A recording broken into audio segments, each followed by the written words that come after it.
The silence of deep space wasn't silent at all. Not if you were sitting in the command chamber of the Valgarith, the Third Fleet's pride, heart, and iron fist of the Empire. Alarms buzzed under the floor, lights flickered just enough to annoy, and the crew, dozens of them, scaled, horned, some even half bionic, scrambled over their consoles like rats under threat of fire. "Commander, it's holding position, just outside our sensor range." General Kyle Thuron stared at the center holodisplay, arms crossed, jaw tight. He was a war-born Dronari, bred from 7 bloodlines of conquerors. He had slaughtered 1,000 worlds, seen entire species kneel. But right now, his eyes didn't blink. Because that thing out there, it didn't blink either. I said, "Identify it." His voice was low, calm, the kind of calm that came before a beast tore flesh. The junior tactician's hands trembled over the console. "We can't, General. There's no match in any galactic registry, no drive signature, no faction mark. It's running cold, no heat, no emissions, no comms." "Yet it's powered?" Kale growled. "Yes, sir. And it's locked weapons on us." The room fell into a low murmur of disbelief. Locked on them? The Valgarith wasn't a simple cruiser. It was a city-sized executioner, 10 kilometers long, cloaked, armored in tritium, an empire killer, and now something was targeting it. Coyle moved toward the display. The unknown ship was just a black dot in the void. No silhouette, no detail. Just dark, like it had absorbed the light around it. "Any signal from the Empire's command net?" "None. Long-range relays are down." The comms officer didn't dare make eye contact. "Sir, we're isolated." Kyle's throat tensed. They were in the Dervian expanse, 3 jumps outside known borders. It was supposed to be a test flight, a systems check. No threats, no anomalies, no surprises. But then the thing appeared. It didn't jump in. It didn't warp. It didn't even show up on scanners. It was just there, like the void coughed it out. "Send a standard Imperial hail," Kyle ordered. "I want to know what kind of fool thinks they can lock on to me." The bridge went quiet as the automated message was broadcast. It played once, twice, 3 times. No reply. Kale clenched his teeth. Then the display changed. A static burst. Then a voice. "Your fleet is now under observation. Any offensive action will result in termination." The voice wasn't alien. It wasn't synthetic. It wasn't even distorted. It was human. Old Earth human. Low, quiet, almost bored. But it had weight. Too much weight. Like the words weren't being spoken. They were being delivered. Kyle stepped back. "Did he say, human?" one of the crew whispered. Kale turned sharply. Number he didn't. Because humans are extinct. They were erased 3,000 cycles ago. The room remained still. No one argued. No one reminded him that humans had died screaming on fire-soaked worlds, broken under Dronari boots and orbital cannons, because they all heard it too. The voice, the warning. And now the ship was moving. It didn't accelerate. It didn't ignite thrusters. It just moved, as if the void itself obeyed. "Raise shields," Kyle ordered. "Arm all cannons. I don't care if it's a ghost from Earth's ashes or a rebel AI in a tin can. If it fires, we turn it to dust." Weapons systems came online. Power grids surged, and then the unknown ship disappeared. No flash. No warp. Just gone. "Did we scare it off?" someone said, half laughing, half terrified. "No." Kyle's voice dropped like iron. "We didn't scare it. It's inside." All eyes turned toward the rear bulkhead as the lights flickered again, and from the hallway, through sealed hatches that shouldn't open, came footsteps. Human ones. Slow. Measured. Confident. Kyle drew his sidearm. "Battle stations. Find him, kill him, and get me answers." The chaos had just begun. Kyle's boots thundered down the corridor, his personal guards flanking him in tight formation.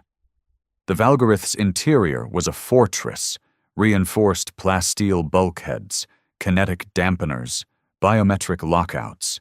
No one got through unless Kyle let them. That was the rule. That had always been the rule. Now someone had broken it. They moved fast, but not reckless.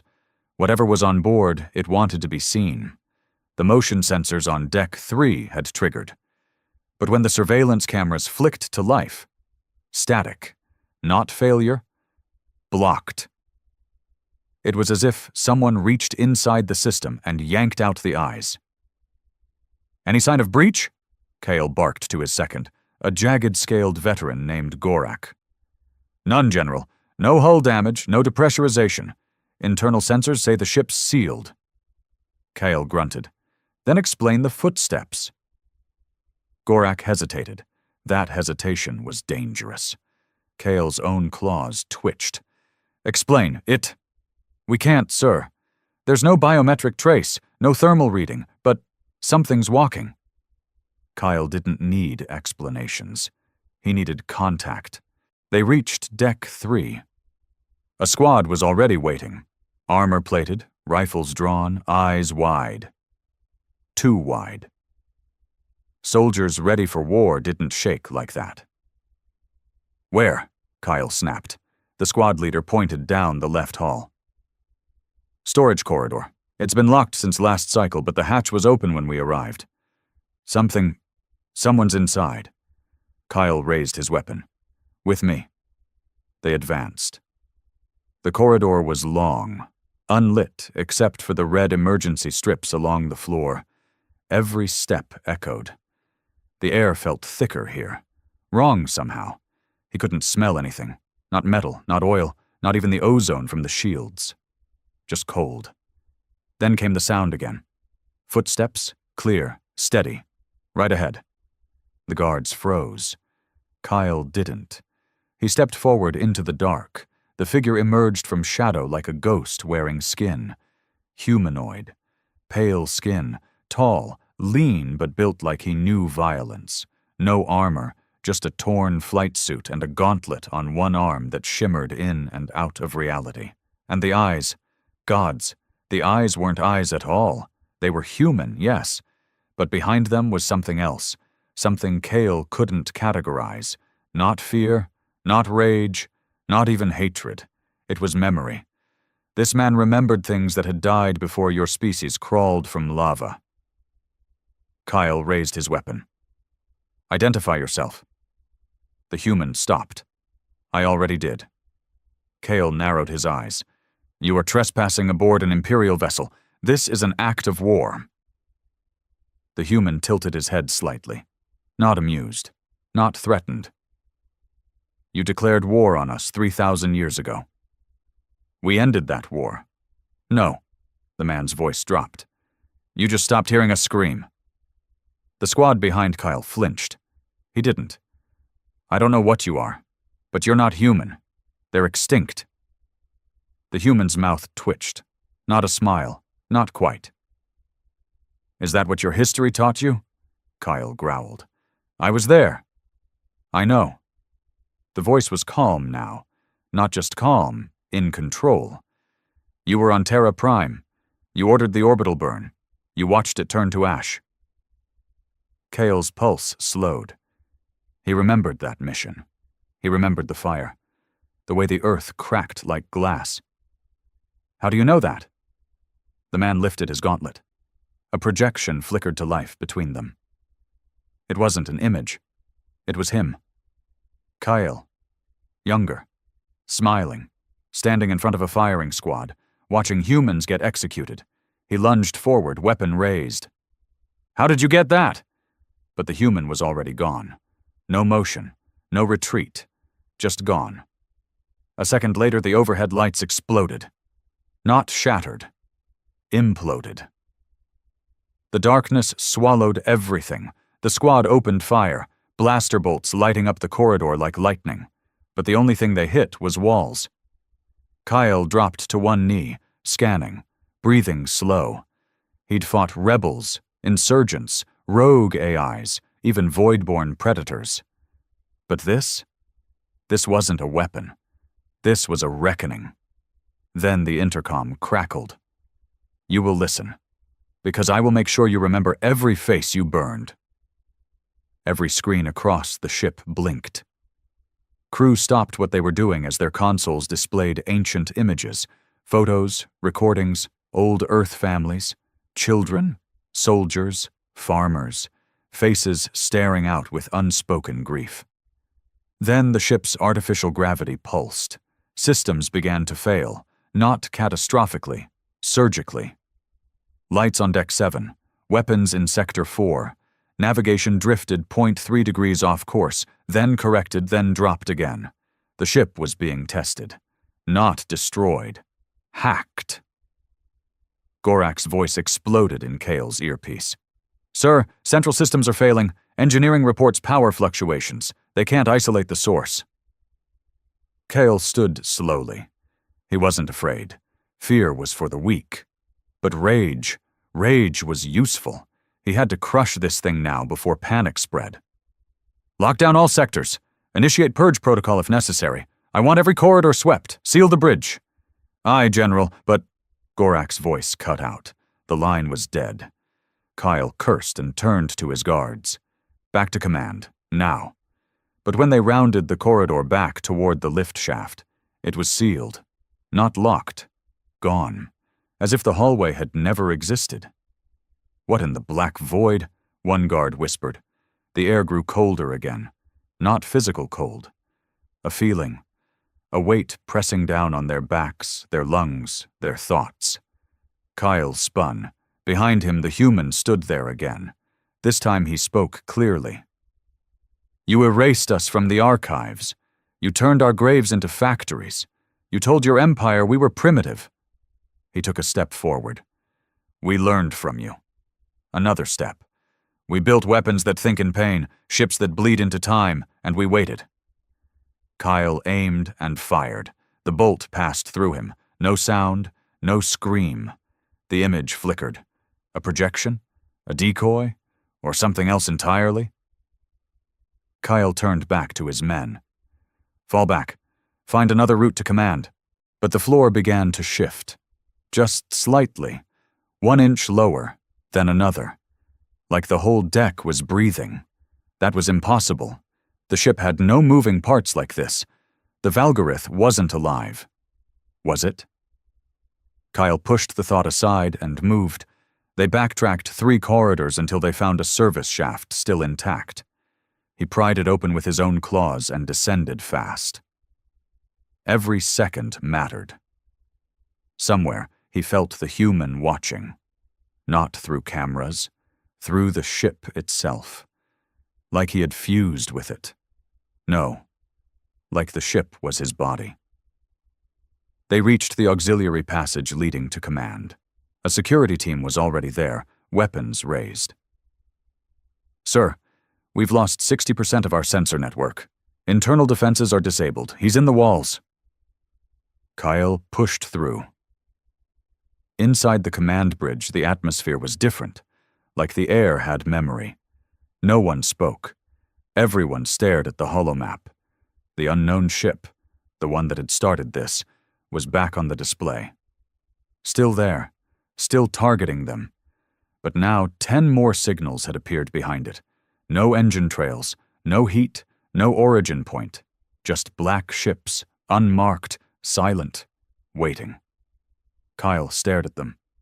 "How many?" 11, now 12, 13. The count rose. The crew didn't even pretend to be calm now. Kyle leaned over the console. "Bring up the signal log.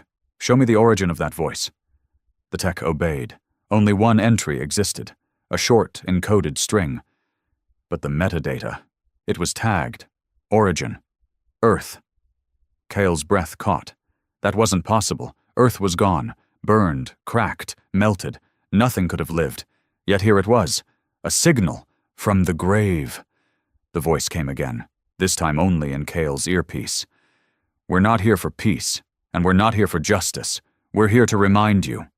Kyle closed his eyes for a moment, just a moment, as the realization began to settle in like ash on skin. This wasn't a terrorist. It wasn't a rebel. It wasn't vengeance. It was the beginning, and they were already too late to stop it. The bridge pulsed with quiet dread. Not a single word had been spoken in the last full minute. Kyle could hear the hum of the ship's core beneath the deck, the artificial heart of the Valgarith still beating like it hadn't been compromised. But he knew better. It was no longer their heart. That voice in his ear had confirmed what Kyle wouldn't say out loud. They weren't alone on this ship. And this wasn't a skirmish. This was war.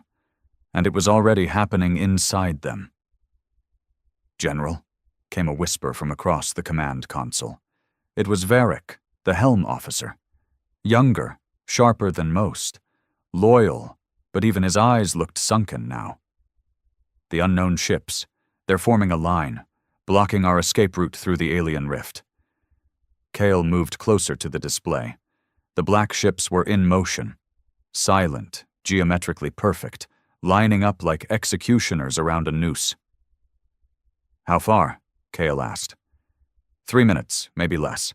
If we engage our slipstream now." "No," Kyle snapped.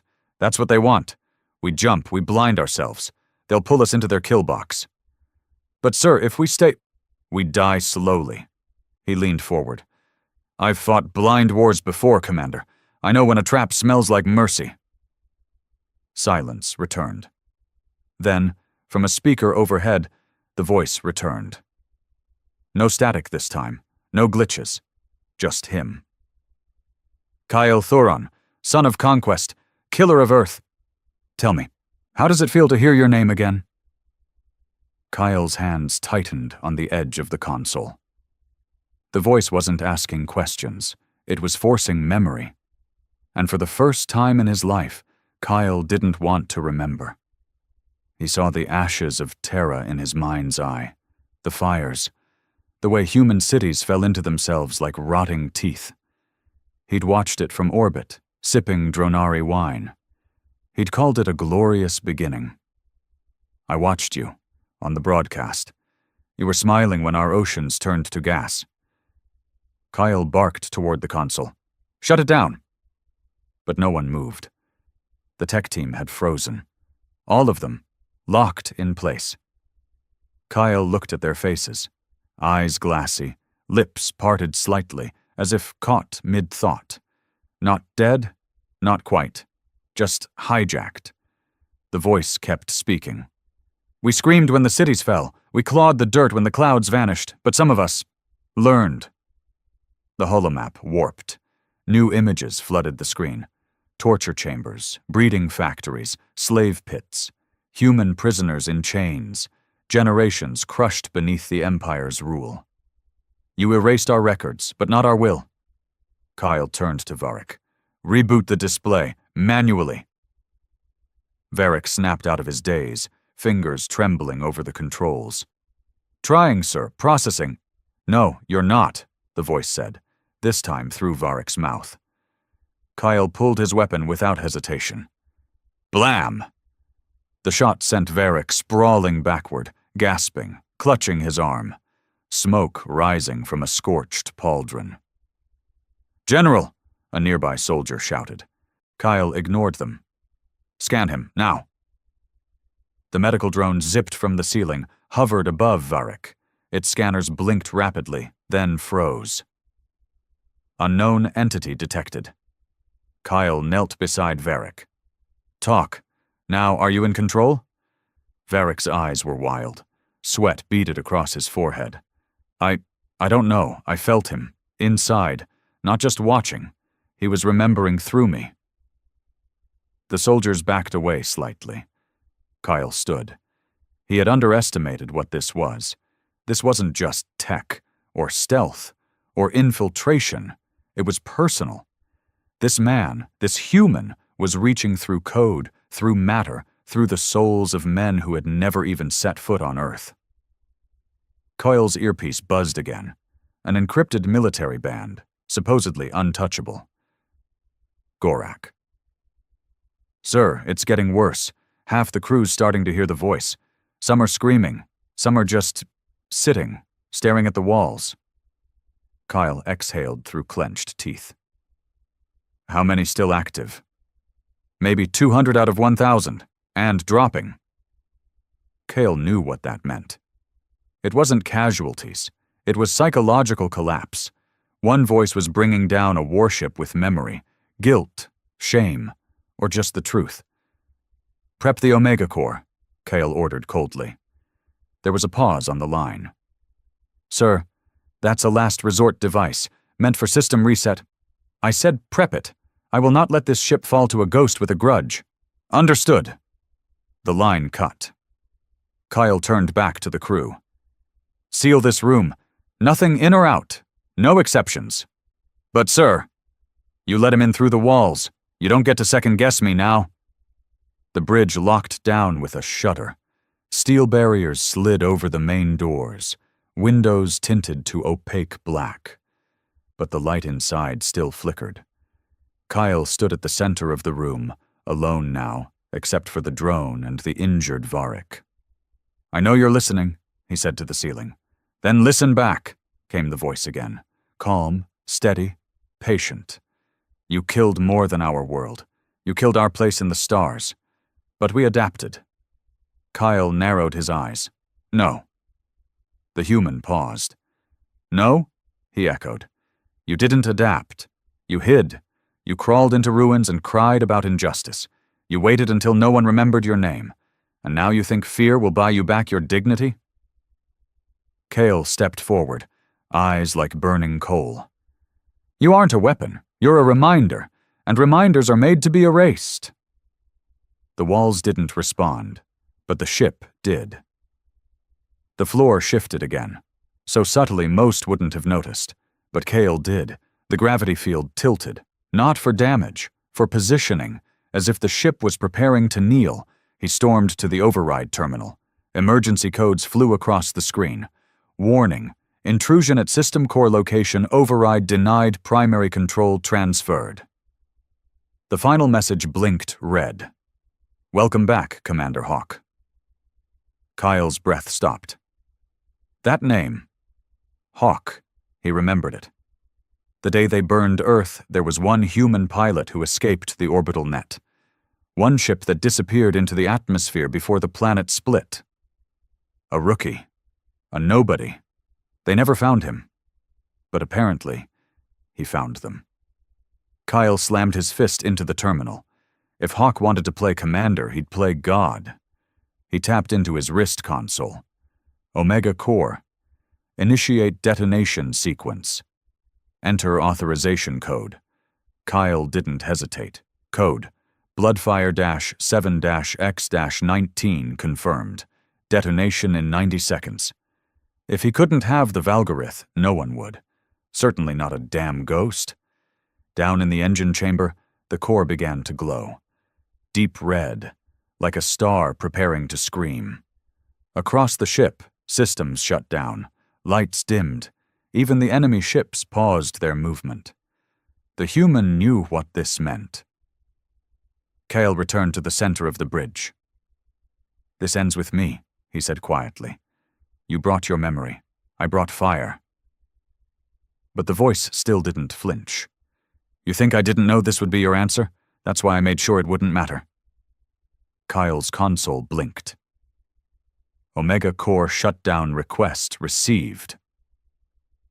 Accepted. Kyle's heart stopped.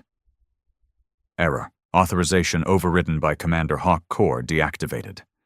He staggered backward, like something punched through his chest. No, no, no. Your weapon belongs to us now. Just like your history. Just like your sins. Kyle dropped to one knee. The lights came back on, not red, not flickering, white, clean, silent. And from the center of the bridge the air shimmered again, and the human stepped through. No tricks. No projection. This time he was real. Cale stood slowly, face to face with the last ghost of Earth. And he knew. He wasn't looking at a man anymore. He was looking at the future. Kale's hand hovered near his sidearm, not to shoot. That instinct had died 2 parts ago. This wasn't about winning anymore. That option had evaporated the moment the Omega Core shut down under someone else's command code. This was about control, about the illusion of it, and Kale had none left. Commander Hawk stood at the center of the bridge, silent, calm, like he was standing in a room that always belonged to him. His boots didn't clank against the floor. His breath didn't fog the cold air. He wasn't just aboard the Valgorith. He was inside it. "I remember you," Kale said at last, breaking the quiet like a blade dragged across bone. "Rookie pilot, barely out of training when Earth fell." Hawk said nothing. "You were there, when we turned the sky to fire. I watched your ship run from orbit." Hawk's eyes met his. "No," he said. "You watched me survive. You just didn't understand what that meant." Kyle took a slow step forward, hands open but jaw tight. "You're not a god. You're a man clinging to ruins. Then why are you sweating?" Kyle clenched his jaw. He was sweating, had been for the last 10 minutes, and the worst part? He hadn't noticed. "I didn't come to kill your crew," Hawk continued. "I came to kill your legacy." Kale barked a bitter laugh. "You think this ship is my legacy? This is just steel and circuits. You've done nothing but hijack a tomb." Hawk tilted his head. "No, Kale, this isn't a tomb." The ship vibrated slightly. The screens lit up. All across the Valgorith, systems began restoring. But they weren't Imperial. The interfaces had changed. New symbols, foreign codes, yet painfully familiar to anyone with a long enough memory. Earth Standard, human language, Old Earth OS. Kyle watched in horror as the Valgorith transformed under his feet. "You turned my ship into yours," he whispered. "No," Hawk corrected. "I returned it to something alive." One of the command crew tried to draw a weapon. He didn't even get it to his waist. The lights above him blinked, and his bones snapped like twigs under unseen pressure. He collapsed, gasping, unmoving. Kyle didn't look away. He'd ordered worse. But even he felt something new now. Vulnerability. He looked back at Hawk. "You think people will follow you just because you can hijack systems?" "They don't have to follow me," Hawk replied. "They just have to see the truth." The ship's view screens shifted again. This time, to 100 different camera feeds across the galaxy, each one showing something terrifying. Other Imperial ships going dark, battleships, cruisers, border sentries, all blacking out one by one. Hawk wasn't alone. "You built your empire on memory loss," Hawk said.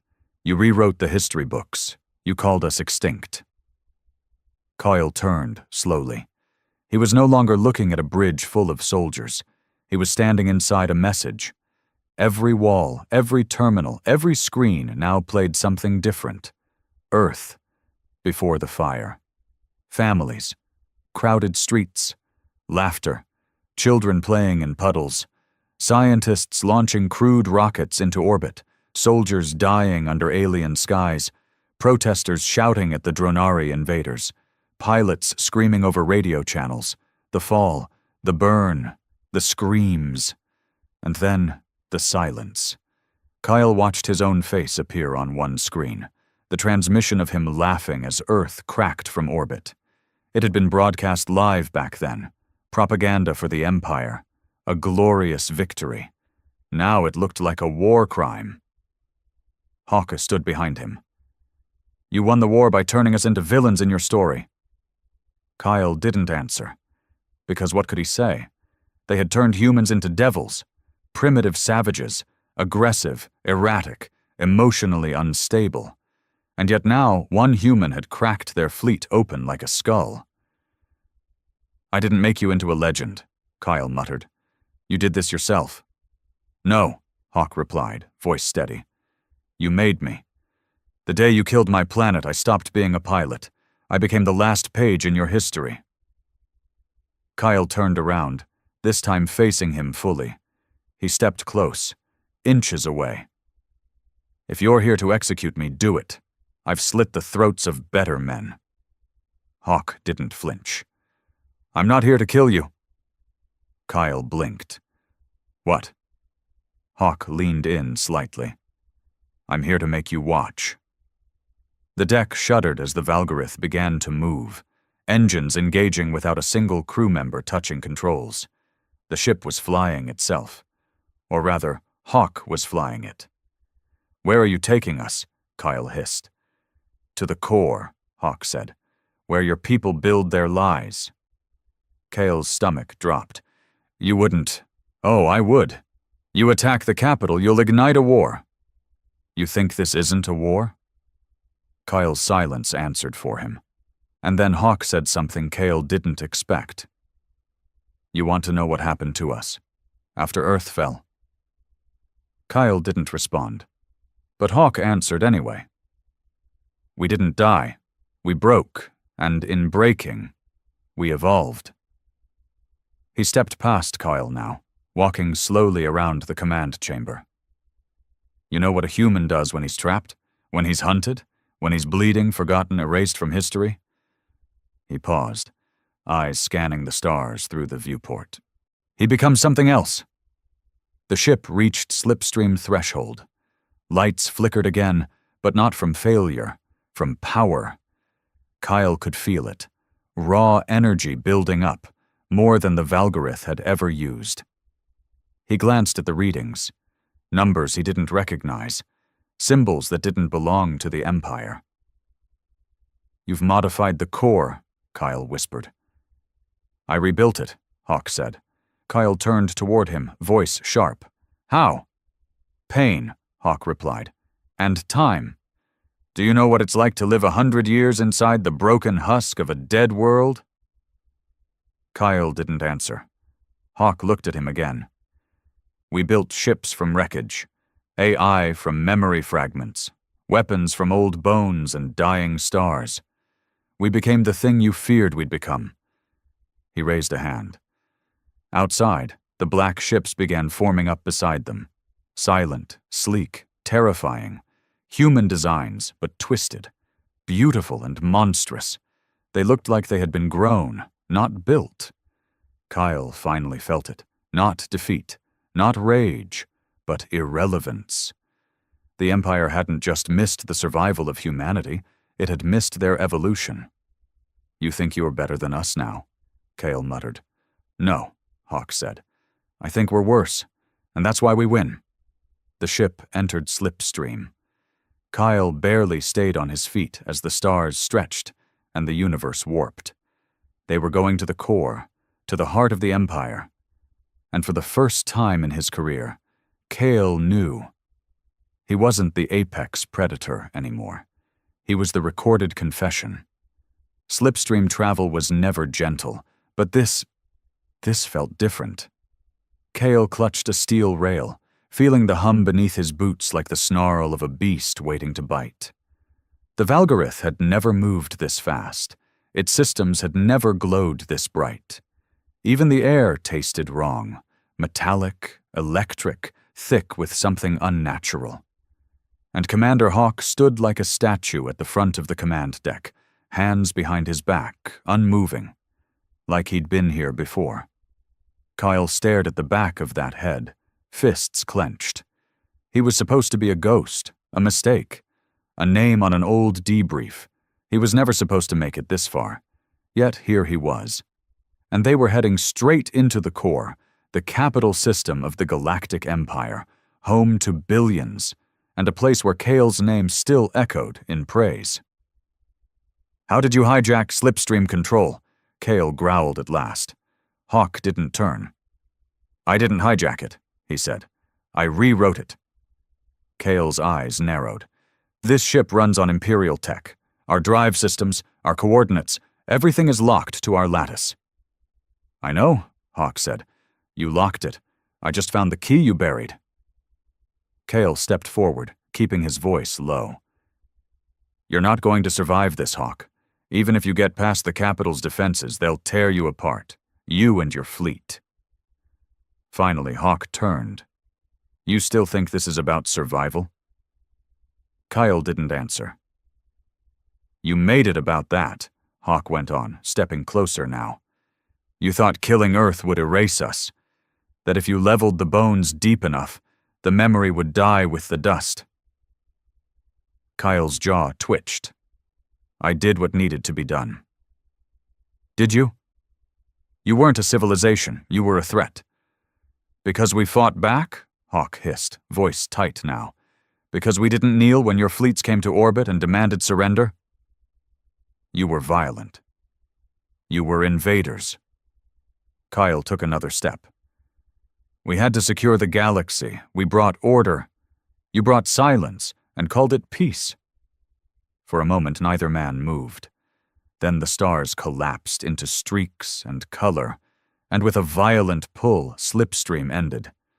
The Valgorith snapped back into real space, and before them hovered the core. Towers the size of mountains, rings of fire and steel, dozens of orbital battle stations circling the heart world like angry sentinels.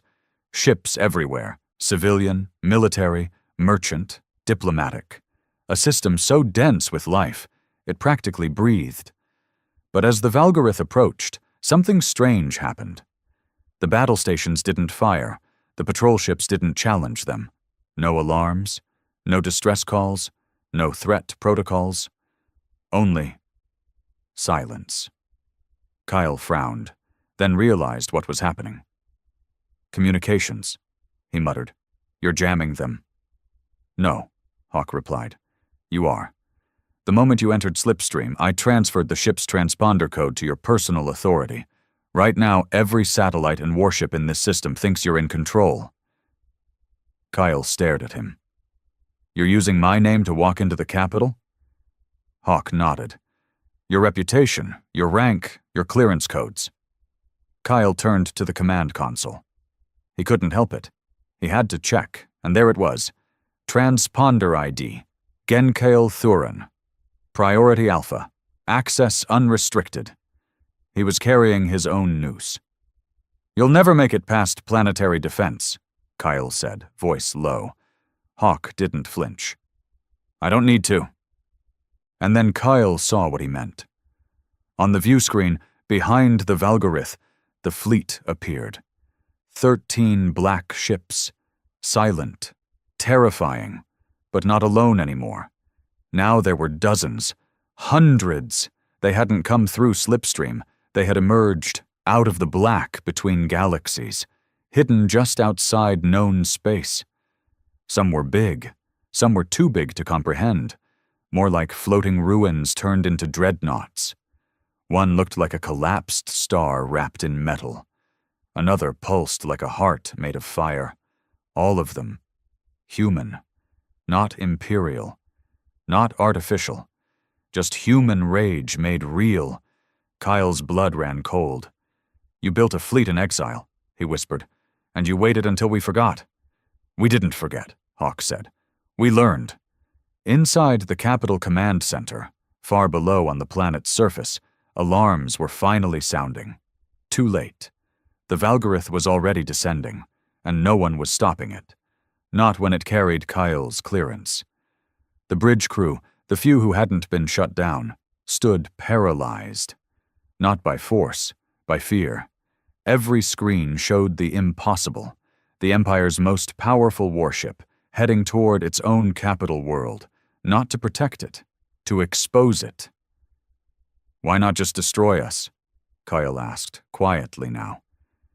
You could have turned this ship into a bomb, hit the capital, made a statement.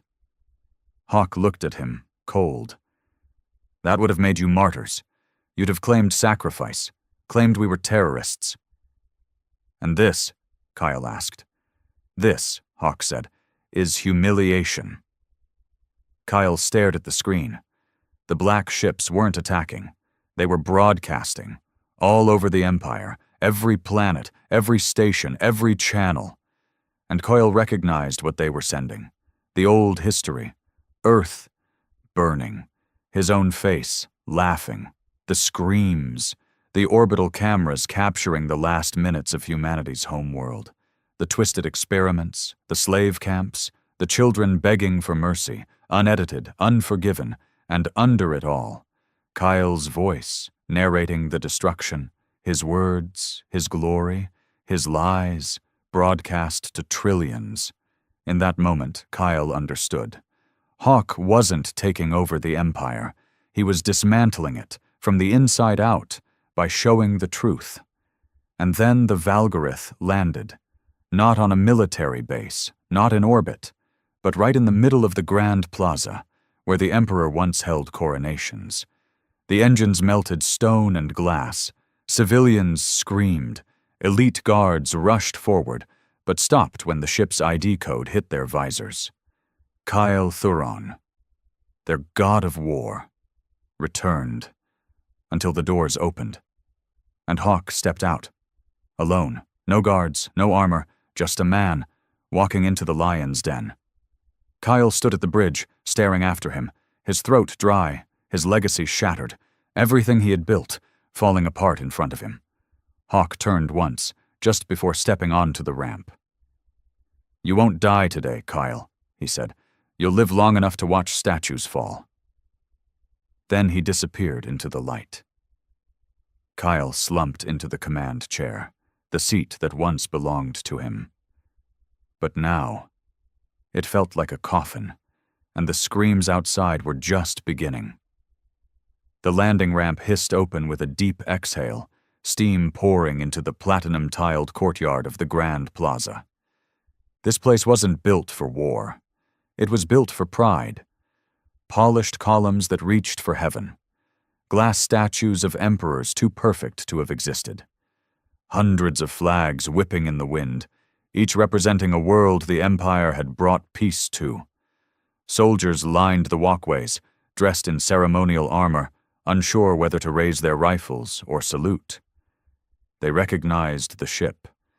They recognized the man walking down the ramp even more. Kyle Thuron, war hero, general of the Corps, savior of the Drenari bloodlines. That's what their textbooks called him. What they didn't know was that the man walking out now wasn't Kyle. It was Commander Hawk. And he walked like he had nothing to fear. The soldiers didn't stop him. Maybe it was confusion. Maybe it was instinct. Or maybe it was the way his boots clanked. Slow, heavy, like each step struck the marble spine of the Empire itself. He walked through the plaza alone. No escort, no demands, no speech, just a long black coat, wind slicing around his shoulders and eyes that hadn't forgotten anything. Inside the central spire, alarms still echoed in deep cycles, meant for civilian evacuation, not invasion. The council was in session. Emergency codes had been sent. Fleets were moving, and yet none of it mattered, because everyone was watching the same thing.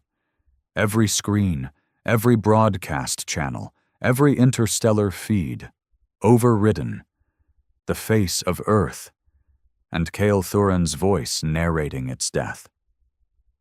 The people were no longer listening to their leaders. They were watching the lie collapse. Hawk stepped through the outer gates of the spire. The guards flinched but didn't move. Their fingers hovered near triggers but didn't squeeze. He passed them like they weren't even real.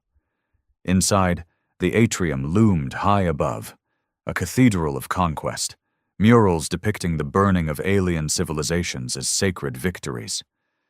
The ceiling had Kyle's likeness carved into its center, arms raised as Earth cracked in two behind him, and now Hawk stood beneath that sculpture, staring up at it like it owed him something. Behind him, boots pounded against the marble floor. The High Chancellor's security forces. They surrounded him in a perfect arc, shields drawn, weapons leveled. "Identify yourself," barked one of them, voice clipped and sharp. Hawk didn't. He just raised one hand and activated the device on his wrist. A ripple of data pulsed outward, silencing their comms. Every visor went black, then lit up. with his face. And Kyle's voice, once again, speaking proudly over Earth's last breath. That was all it took. Two of the guards dropped their weapons. One fell to his knees. The rest hesitated. "You came here for a reason," said a voice from above. A strong, calm one. The High Chancellor stepped into view, descending from the private lift. She was tall, Dronari-born, eyes hard as obsidian but dressed in the finest silks, political royalty. For decades she had held the line of public opinion. She had defended Kyle's legacy. She had buried human history beneath layers of manufactured pride. Now she looked down at the man who had walked straight through her gates with no fleet, no army, and no permission. "I know who you are," she said, Hawk's head tilted slightly. "You should," he replied. "You helped write the version of history that erased me." "Because history needs structure," she snapped. "Not chaos. Not memory soaked in blood." He stepped closer. "You think this is about memory? I'm not here to dig up old bones. I'm here to make sure the galaxy never forgets again." She stared at him, unblinking. "You want a trial, justice, apology. You'll get none of it." "I didn't come for justice," Hawk said coldly. "I came for exposure." A low hum filled the chamber. Screens unfolded from Hawk's back, drones hovering silently above. They activated in perfect sequence, projecting images onto every wall. The Empire's crimes, Earth's execution, Kyle's voice, the screams, the lies, the Chancellor's own speeches, spliced next to war footage she claimed never existed. She lunged forward. "Shut it down!" "No," Hawk said simply. A pulse shot out from the drones. Across the entire planet, broadcasts overrode once again. Even the Valgorith's signal was hijacked, now playing images of the Empire's deepest atrocities. Genetic experiments, torture chambers, mass civilian sterilizations.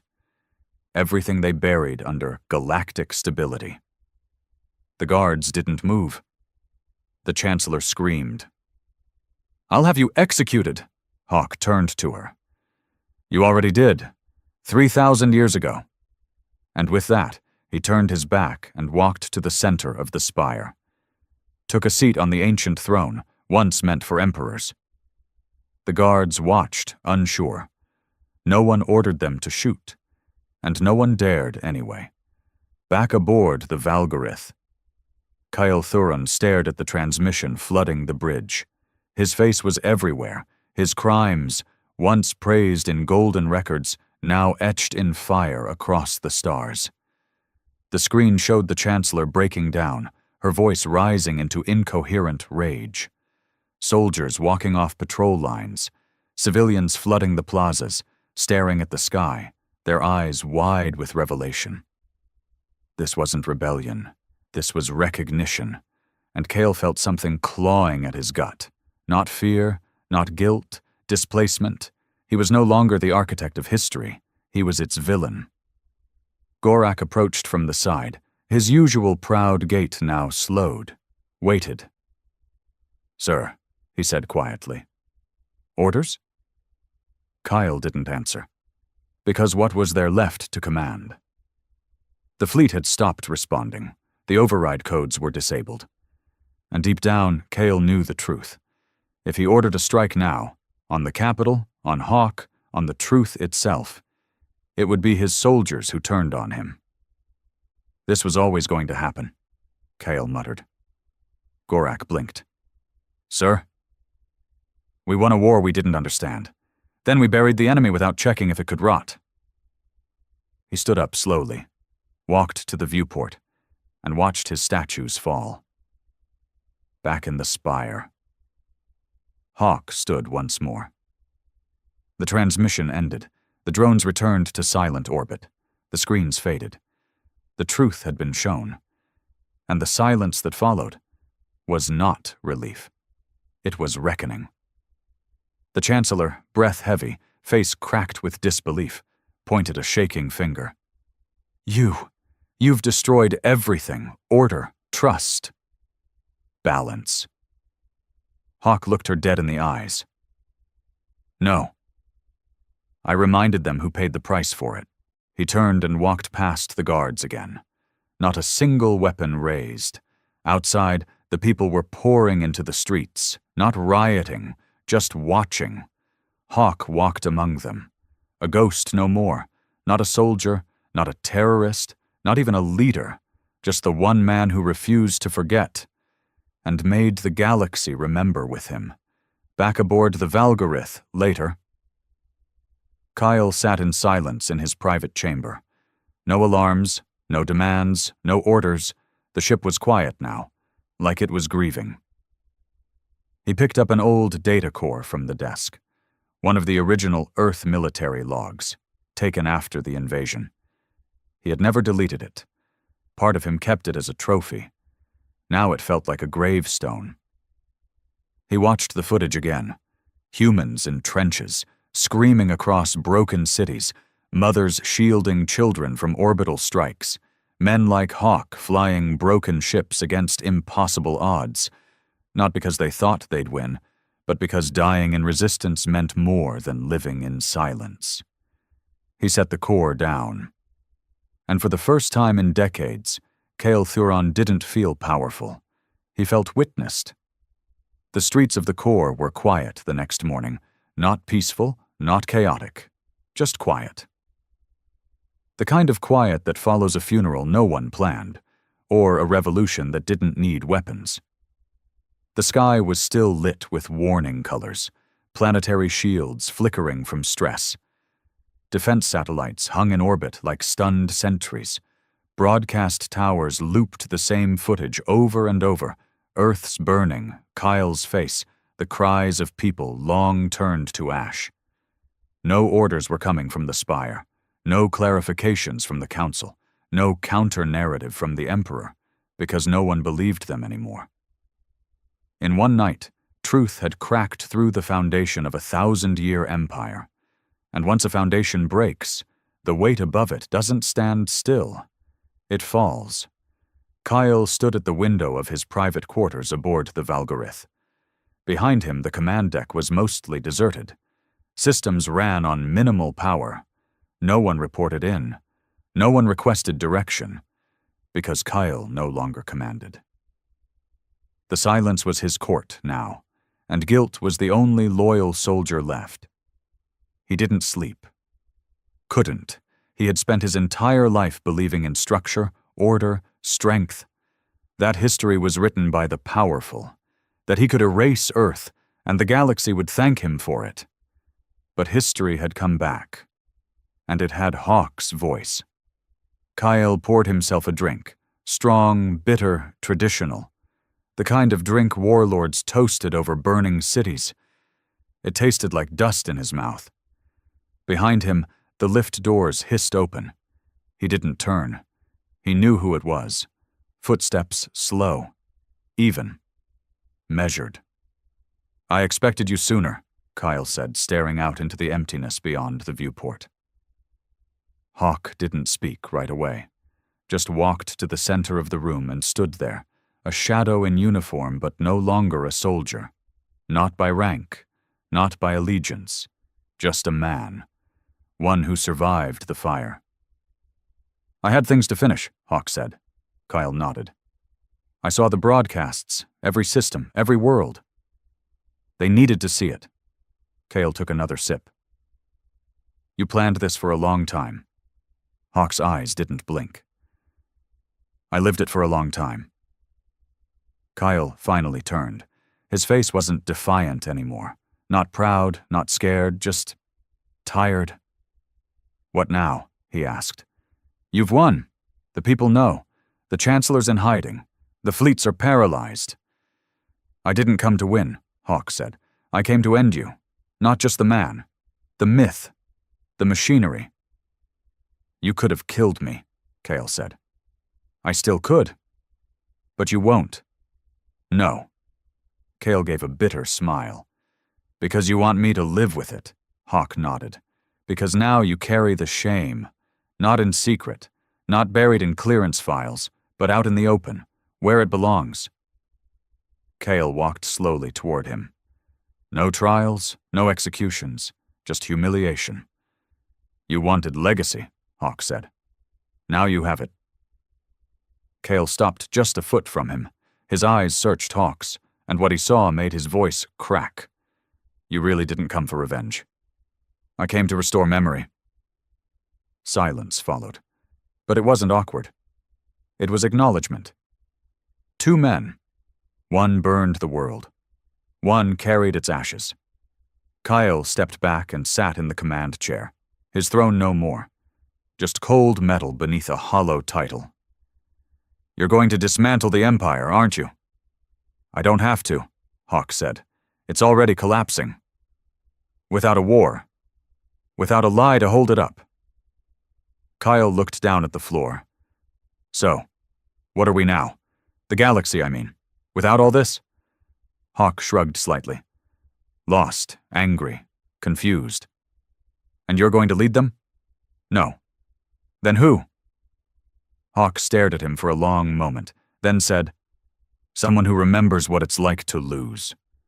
Across the capital, protests had turned into silence, not because of fear, but reflection. No one could explain what they felt. Grief for strangers they never knew, rage at leaders they once trusted, emptiness where pride used to live. For the first time in generations, people were thinking instead of obeying. The statues of Kyle were toppled by civilians, not rebels, not militants, citizens. They carried no weapons, they carried names of the lost, the buried, the erased. Hawk's broadcast had included more than just video. It had included records, names of Earth's last children, their stories, their deaths. And now those names were written on walls, on flags, on broken monuments. The Empire wasn't falling in fire. It was falling in memory, and nothing could stop it. That night, Kyle stood on the landing bay of the Valgorith, watching the dark sky above. He half expected Hawk's ships to fire, to strike down the last symbol of imperial dominance. But they didn't. They hovered, silent, watching, like judges who had already passed sentence. And he was no longer a general, just a man, one of billions, no longer feared, just known. He thought of every planet he'd conquered, every city he'd crushed, every child who looked up and saw his name etched into the stars like a god's. Now they looked up and saw him for what he really was. Not a savior, not a leader, just a butcher. And somehow, that was worse than death. Hawk stood in the square, boots planted in the center of the old imperial seal, now cracked by protesters. He looked up at the towering spire, the one the emperors built to look down on everyone. I want it torn down, he said. His people, the ones who had lived in hiding, building fleets from wrecks, AI from fragments, history from trauma, stood behind him. You want the seat for yourself? One of them asked. Hawk looked around, at the people, the lights, the faces filled with questions, pain, and fire. No, he said. Let them rebuild it. Who? The ones who remember. He walked away, not toward power, but away from it, because no man should ever have it unchecked. Not again. The next morning, Kyle sent a message. To Hawk, not an apology, just 2 words. I remember. It was the only honest thing he had said in years. And Hawk replied. Not with words, but with silence. Because some things don't need to be said anymore. The spire came down 3 days later, not with fire, not with explosives, but by hand. The people pulled it apart, stone by stone. Its marble columns, once symbols of imperial glory, were used to rebuild the refugee districts on the outskirts of the core. The glass murals were melted into windows for homes that had never had sunlight before. The banners, the flags, the golden seal of the Empire, they were burned. Not out of rage, out of recognition. It had to end somewhere, And the only way forward was through the ashes of what was once worshipped. Kale watched the live feed from the Valgorith. He hadn't spoken to anyone since Hawk's visit, not because he was imprisoned. No one had arrested him. No tribunal had marched through the doors. They didn't need to. He was already sentenced. To live. To watch the world change without him. He had sent one final message. I remember. Hawk never replied.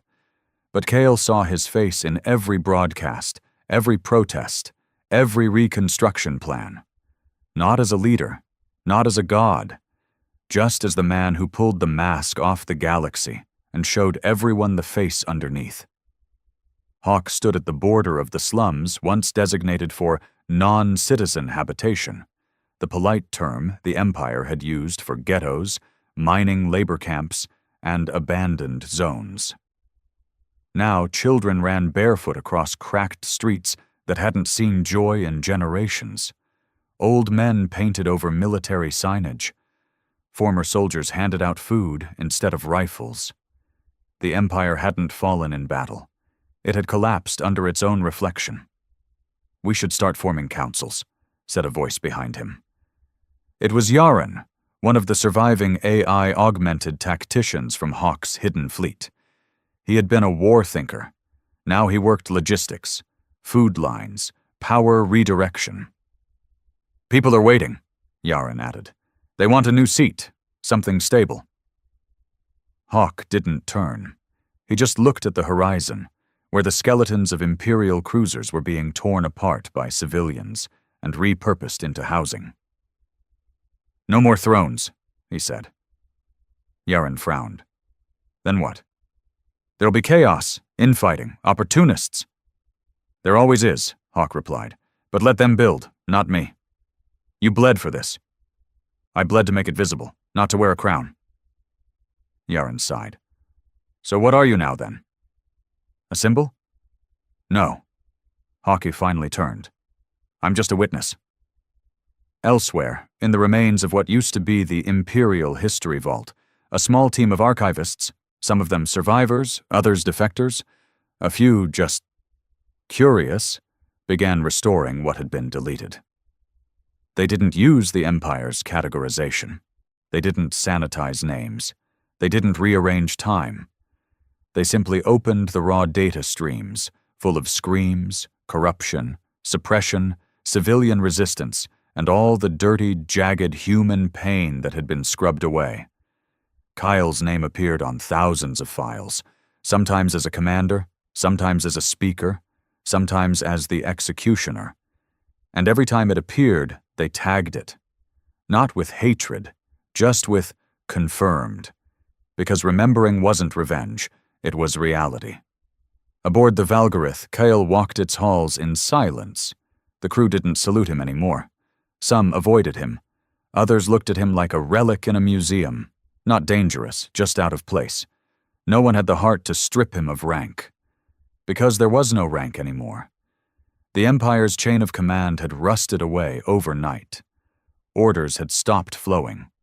Planets declared independence, some peacefully, others not. Former governors were lynched in public. Others joined the rebuilding, changing uniforms for humility. Kyle had nowhere to go, so he stayed on the ship he once commanded, walking it like a ghost through the halls of a tomb. Every time he passed the command deck, the old broadcast would flicker briefly on one screen. His face, Earth, his voice, the lie. He didn't shut it off. He just kept walking. In the orbit above a former Imperial Forge world, Hawk's fleet stood still. No longer black ghosts, no longer secret weapons. Now they were sentinels. They monitored the sectors where the worst abuses had occurred, not to rule, but to remind. Ships hovered not as threats, but as memorials. Some were converted into archive vessels. Others became aid carriers. A few remained armed, not for conquest, but to prevent another coil. Are we done? One of the newer commanders asked Hawk during a strategic session. No, Hawk said, but the story's no longer being told by them. So what now? Hawk looked at the map, not of territories, not of borders, but of names. Restored names, human names, whole planets dedicated to every Earth city lost, colonies bearing the names of those who died nameless under the Empire's reign. We rebuild, Hawk said. Then we step back. A year passed. Kyle never left the Valgorith. Hawk visited once more, not as a gesture of power, but something closer to closure. Kale met him at the hangar. He looked thinner, older, the hard lines of his jaw now softened by solitude. You've kept me alive longer than I deserve, Kale said quietly. Hawk shrugged. You were sentenced to memory, not mercy. They stood in silence. Then Kyle gestured to a datapad. I recorded it, he said. Everything I did, everything they buried, even what I couldn't admit before. Hawk didn't reach for it. Why? Kyle looked him in the eye. Because now, I need to remember. Another long silence, and then Hawk asked, Do you regret it? Kyle didn't answer for a long time. When he did, his voice cracked.